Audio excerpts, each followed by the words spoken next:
Inihayag mismo ng mga crew at opisyal ng Thailand ang isang revelasyon na ikinagulat ng marami. Ang mga main battle tank na binili nila mula sa China ay umano'y palpak at hindi maaasahan sa aktwal na operasyon. At hindi ito galing sa social media. Hindi ito haka-haka. Ito ay nanggaling sa mga sundalong aktwal na gumagamit ng mga tangke sa larangan. Kung ang isang modernong sandata ay nagkakaproblema pa lang sa training at limited operations, isang seryosong tanong ang lumilitaw. Paano pa ito sa isang totoong digmaan? At habang lumalabas ang mga problemang ito, sabay namang tumitindi ang tensyon sa Taiwan. Kaya ang tanong ngayon ng marami, handa ba talaga ang China sa isang malakihang labanan? O mas malaki ang imahe nito kaysa sa tunay na kakayahan? Ang VT-4 battle tank ay isa sa mga ipinagmamalaking produkto ng China sa larangan ng military exports. Ito ang simbolo ng kanilang pagpasok bilang seryosong supplier ng modernong sandata sa pandaigdigang merkado.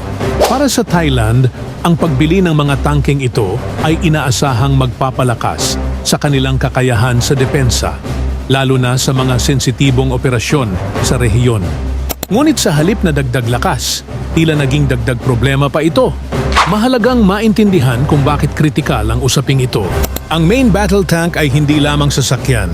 Ito ay sentro ng ground combat. Dito nakasalalay ang bilis, proteksyon at firepower ng mga sundalo. Kapag pumalya ang tangke, hindi lang makina ang apektado, buhay ng tao ang nakataya. At dito nagsisimulang magbago ang pananaw ng marami sa kakayahan ng China bilang isang military power. Ayon sa mga crew ng Thailand, ang pinakamatinding problema ay ang pangunahing bariles ng tangke. Sa tuwing nagkakaroon ng tagalang pagpapapuno, napapansin umano na nagkakaroon ito ng bitak at sa ilang kaso ay tuluyang nasisira. Dahil dito, napipilitan ang mga operator na limitahan ang bilang ng putok. Isang bagay na hindi dapat nangyayari sa isang modernong main battle tank.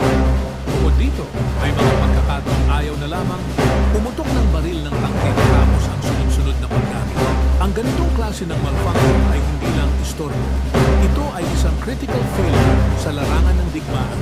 Dagdag pa ng mga crew, ang side armor ng VT-4 ay hindi umano sapat kumpara sa inaasahan. Sa modernong labanan kung saan galing sa iba't ibang direksyon ang banta, mahalaga ang balanseng proteksyon. Hindi rin nakaligtas sa kritisismo ang bilis ng pag-ikot ng turret. Ayon sa mga operator, masyado itong mabagal para sa mga dynamic at mabilis na enkwentro. Sa kabuuan, ang paulit-ulit na malfunction ay nagiging hadlang sa epektibong operasyon ng mga sundalo, lalo na sa aktwal na combat situation. Isipin mo ito sa aktwal na labanan. Habang mabilis ang galaw ng kalaban, habang pabago-bago ang sitwasyon, ang isang mabagal o pumapalpak na tangke ay nagiging liability, hindi asset. Sa digmaan, walang reset button. Kapag pumalya ang sandata sa gitna ng enkwentro, maaaring iyon na ang huling pagkakataon ng isang unit.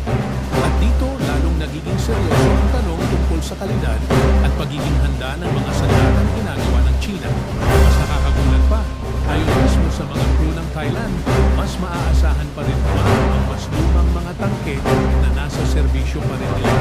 Kabilang dito ang T-84BM na gawa ng Ukraine, pati na ang mga M48A at M60A na mula sa Amerika, mga tangkeng dekada na ang tanda. Mas simple, pero mas matatag at mas maaasahan. Isang ironya na ang mga mas bagong teknolohiya ay hindi palaging nangangahulugang mas mahusay sa aktwal na labanan. Habang lumalabas ang mga isyong ito, isang hiwalay ngunit kaugnay na pangyayari ang naganap sa Taiwan, ang pagbagsak ng isang F-16 fighter jet sa dagat. Hindi agad nakumpirma kung matagumpay na nakapag-eject ng piloto at dahil dito, agad na sinuspende ng Taiwan ang lahat ng F-16 training missions bilang pag-iingat. Ang insidente nito ay nangyari sa panahon kung kailan puspusan ang paghahanda ng Taiwan sa posibleng tensyon sa China. Sa isang rehiyon na puno ng tensyon, kahit isang aksidente ay maaaring magdulot ng mas malawak na epekto, lalo na kung mali ang interpretasyon ng kabilang panig. Dahil dito, maraming nagtatanong kung nagawa ng Amerika ang tinatawag na Venezuela-style operation, kaya rin kaya itong gawin ng China sa Taiwan.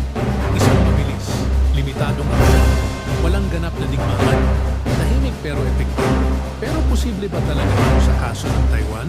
Ayon sa mga analyst at military experts, ang sagot ay hindi. Magkaiba ang sitwasyon ng Venezuela at Taiwan. Ang Venezuela ay may mahinang depensa, limitadong intelligence at halos walang makapangyarihang kaalyado na handang lumaban. Ang Taiwan naman ay isa sa mga pinakamahigpit na minomonitor na lugar sa mundo, mula sa airspace, dagat hanggang cyber networks. Mayroon itong tahimik ngunit matibay na suporta mula sa Amerika, Japan at iba pang kaalyado sa rehiyon. Anumang maling galaw ng China ay maaaring magdulot ng isang digmaang panrehiyon na may pangdaigdigang kahihinatnan.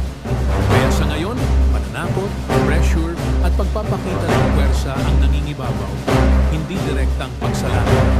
Sa huli, malinaw na ang digmaan ay hindi lang tungkol sa lakas ng imahe, kundi sa tunay na kakayahan sa larangan. Ikaw, ano sa tingin mo? Palpak ba talaga ang mga sandata ng China o may mas malalim pang dahilan sa likod nito? I-comment mo ang opinion mo. At kung gusto mo ng ganitong klaseng analysis, huwag kalimutang mag-subscribe.